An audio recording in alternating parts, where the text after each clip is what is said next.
cold comfort to South Africans that have been left in the dark for the past few days. Some of us being forced to go 9 hours a day without power as Eskom has implemented stage 5. Now, it was even worse, of course, when it was stage 6. eNCA reporter Lethiwe Mdluli checking out the situation for us down in Durban. And Lethiwe, I see it's drizzling there, which is obviously great when we get a bit of rain. But now, of course, we combine cold, rainy weather with a lack of power. And Durbanites, who are normally quite a jolly group of people, I'm sure very upset, aren't they? Well, Gareth, driving to work this morning, there were a lot of traffic lights that were out due to load shedding. And currently where we are, there is load shedding, and we actually had a really hard time connecting with Johannesburg. And those are some of the problems that we have to deal with on a daily basis. The traffic on the roads this morning was a bit hectic here in Durban, and this is a city that usually doesn't deal with a lot of traffic. We're also going to be speaking to a lot of people in general and just finding out how they've been dealing with stage 6 load shedding and now stage 5. A lot of people are, of course, very frustrated about what is currently happening, because a lot of them are unable to work from home. They are unable to use their cell phones because of the network issues, and also just general people who are studying at home unable to do that. We're also going to be speaking to hospitals because they are also affected by load shedding. I know that a lot of businesses and hospitals and schools have had to buy generators just to make sure that they keep working while there is load shedding for those hours, or for those hours that they are affected. That means that they have to spend more money and also spend more money on buying diesel to keep those generators working. We're going to be finding out from them how much money they have had to spend just in the last week or so, basically making provisions for this load shedding. And of course, we do have load shedding until Thursday, so a lot of people are going to be affected, especially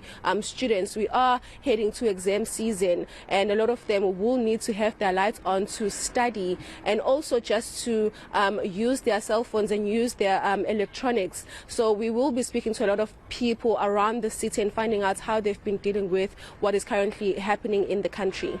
And while we do that, of course, our attention is going to be on the matriculants and businesses and hospitals, as you quite rightly say, Lethiwe. But also, you are in the area that I think many people are looking to for tourism come December. Local tourism, international tourism. And I would imagine part of these conversations is going to be, how does international tourism see us and see where you are in Durban and KZN as a tourist destination, knowing they're probably not going to have lights coming December? It's a worry, isn't it?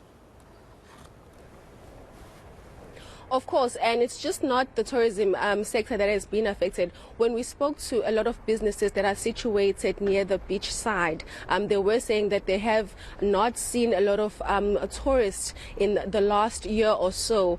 Firstly, it was COVID-19, and then we dealt with the floods here in KZN, and also the July unrest, and that, of course, chased away a lot of tourists, especially international tourists. And now trying to recover now with load shedding, a lot of people are going to opt to not come to the city, especially because our beaches are currently closed because of the E. coli levels, and now there is, of course, load shedding. We're heading into December, and it seems like there is no plan in place where Eskom is going to say, okay, for December we won't have this amount of load shedding. So a lot of people who are planning to come to these cities that are tourism destinations are going to think twice because of this. And I think Durban is going to be mostly affected because of the fact that the place that people want to visit is currently closed, and then there's load shedding, and of course we're still reeling from the effects of the floods. Our beaches are not that clean, and we've seen people trying to clean up the beach and also trying to attract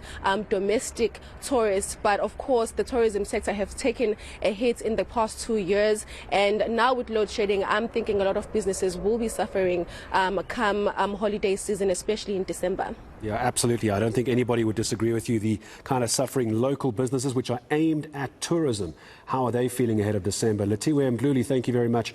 We'll come back to you again a little bit later as well. Maybe it's a viewer question for tomorrow. If you are planning a December trip, perhaps down to KZN, perhaps down to the Western Cape, wherever you might be going, how influenced are you by what's happening with the load shedding? Do you look at this and go, well, if I'm going to sit in the dark, I may as well rather sit in the dark at home and not waste my money going away on a holiday? Maybe that's how you feel, maybe it's how you don't. Maybe that's a viewer question for tomorrow. Also, the